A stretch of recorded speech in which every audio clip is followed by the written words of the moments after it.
charges against you? Did you hurt your girlfriend? Quinshon Judkins, the Browns' prized second-round pick, the national championship hero, the kid who could have rewritten the story of Cleveland football, is now at the center of one of the most disturbing scandals the NFL has seen in years.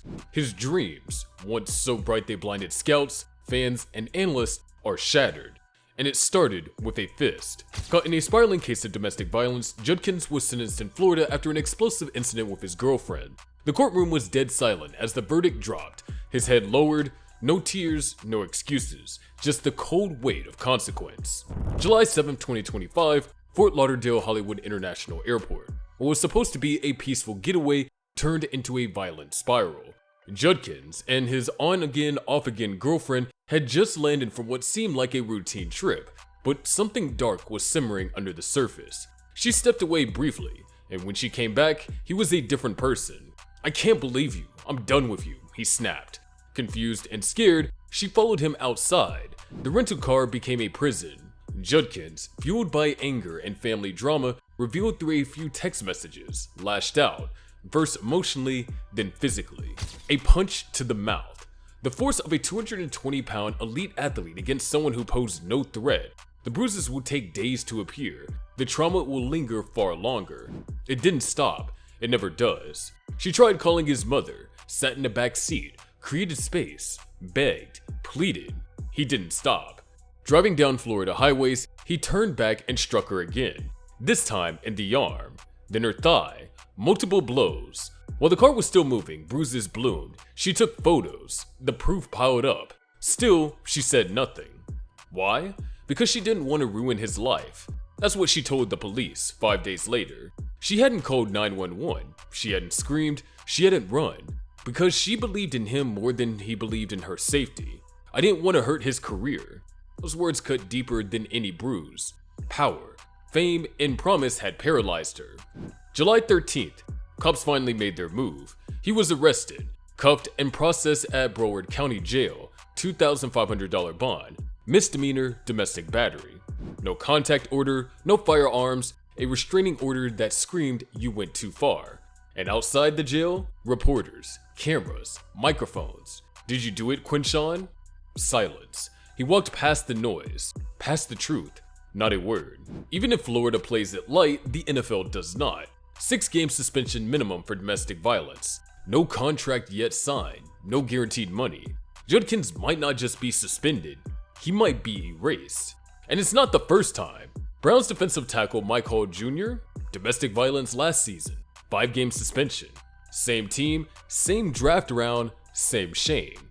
The Browns needed him. After Nick Chubb walked, they gambled on Judkins. The plan? Build the run game around him. Give the quarterback a break. Build something unstoppable. Now, they're scrambling again. No red flags, no warning signs, no backup plan. Just another year of headlines for all the wrong reasons. And this time, they burned a second-round pick for nothing. Before all this, Judkins was a miracle.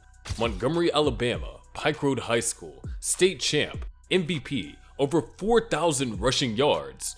Ole Miss, record shattered, 1,500 yards in his freshman year, SEC Freshman of the Year.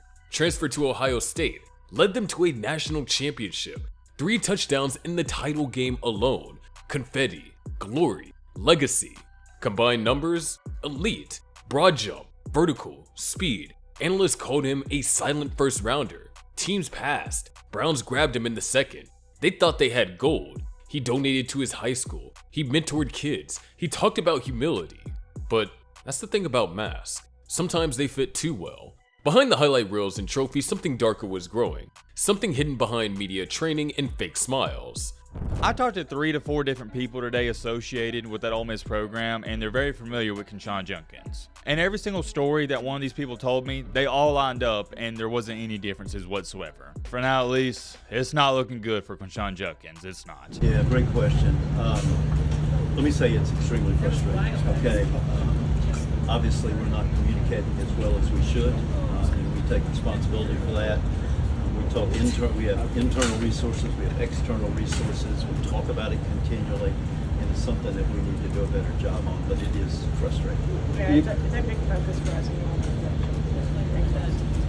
organization. A member of your organization is involved in a legal situation, and particularly one that involves allegations of domestic violence, you lose a ton of sleep over it. And you lose a ton of sleep over it not just because of the seriousness of the allegations, but also because of the amount of time and energy you spend really vetting any person who comes into your organization. And then probably for us in the past 2 years in particular, the amount of time and resources we spent on the education part of it, with our not just with our players but with our whole organization. When this happens with a player, obviously these incidents, they become very, very highly public, and our view is our primary responsibility, our initial responsibility as an organization, is to gather as much information, particularly quality information, as possible. Rarely, even though it's a highly public incident, rarely does all the information become public or easily accessible. Which is why it's so important for us to work through a legal process, work with investigators, obviously communicating to your information with the league. But it's not until that time that we get enough information and enough quality information that we will determine or decide the next steps of what to do with that, with the player or the employee. So, in terms of Quinshon specifically, we're still gathering information. Sometimes that process occurs quickly. Sometimes the information comes a little bit more slowly, but we're still in really probably the information gathering stage with him. That, and given the fact that he's still in an active legal situation, there's not much that I can comment specifically on his case at this point. But as we get to the point where we have enough information to determine the next steps, we will certainly do so. Now the bad off the field will leak into the bad on the field. Think about this, Mike Hall was only suspended 5 games last year. He didn't really show up though until week 12. It takes rookies a couple of weeks to get their feet wet. I think that goes for the offensive and the defensive side of the football. So say it's a similar story for Quinshon Judkins and he gets suspended 5 or 6 games. I mean, you can't expect to really see him in his truest form until the season's probably already over into November and December, until he finally shakes off the rust. He could potentially miss training camp and pieces of, that mandatory part of the season. Well, Browns fans, it's not looking too good. More details have come out about the Quinshon Judkins arrest, and to sum up what you want to read, him and his lady friend, whatever they were in an argument in the car, and Quinshon Judkins supposedly hit her in the jaw and left a clean mark.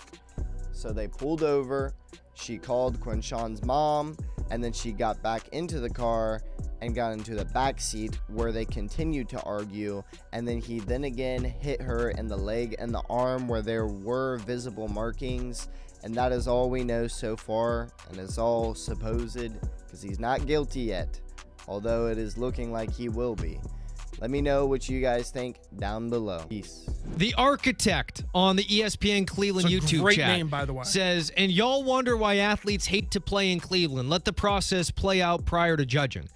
Hold on. Have we not said, I don't know, 100 times Just already? said it. We're going to let the process Just play. said it. So I'm supposed to not be upset that a Browns running back. Are we not supposed to talk about this? Like this is news. Adam Schefter is tweeting about this. Everybody that is around football is talking about this. You're telling us you want us to turn a blind eye to something that is right in front of our face? No, I'm sorry. We're not going to do that. Again, everything is alleged, Chris.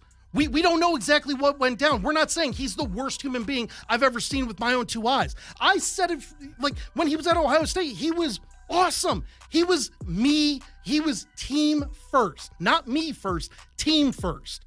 And now it's this. It feels weird to talk about this. He hasn't entered a plea yet. The NFL is watching. The Browns are bleeding, and Judkins, he's waiting to see if anyone will believe in him again, waiting to see if football will forgive him. But this isn't just a PR crisis.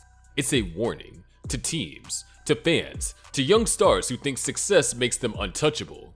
Because when the lights go out and the cameras turn off, all that's left is who you really are. And for Quinshon Judkins, that truth may be the one thing he can't outrun.